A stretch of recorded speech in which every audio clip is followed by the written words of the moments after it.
জুলাই আন্দোলনে সফলতা কাদের জন্য হয়েছে এ নিয়ে বাংলাদেশে ইতিমধ্যেই মানুষ কয়েকবার ভাগ হয়ে গিয়েছে।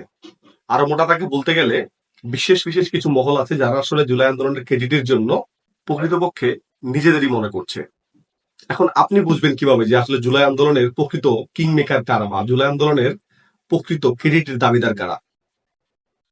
জুলাই যে আন্দোলন, যে বিপ্লবটা হয়েছে, এই বিপ্লবের যে পরাজিত শক্তি ছিল, তার মানে আওয়ামী লীগ, এই পরাজিত শক্তি যদি আবার বাংলাদেশে ফিরে আসে, তারপরে সবচেয়ে বেশি বিপদগ্রস্ত কারা হবে?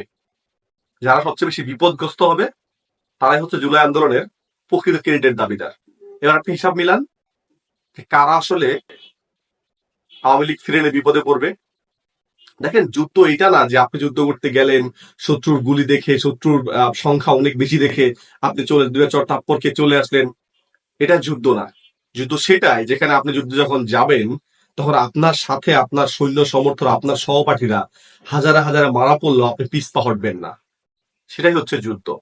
এবং বাংলাদেশের মানুষ নিশ্চয়ই এবার এই ব্যাপারটা স্পষ্ট বুঝতে পারছে যে আসলে জুলাই আন্দোলনের প্রকৃত সফলতার দাবিদার কারা বা প্রকৃত মাস্টার মাইন্ড কারা। নিশ্চয়ই আপনারা এতক্ষণে বুঝে গেছেন।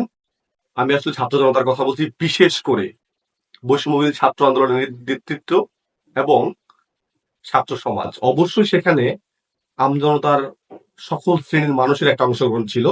তবে কিং মেকার বা মাস্টার মাইন্ড যদি বলি, সফলতার প্রকৃত দাবিদার যদি বলি, তবে সেটা বিএনপি, জামাত কিংবা অন্যান্য রাজনৈতিক দল নয়, কোনো সামাজিক সংগঠন নয়, বরং সেটা বৈষম্যবিরোধী ছাত্র আন্দোলনের নেতৃত্বের ঘাড়ে এসেই পড়ে।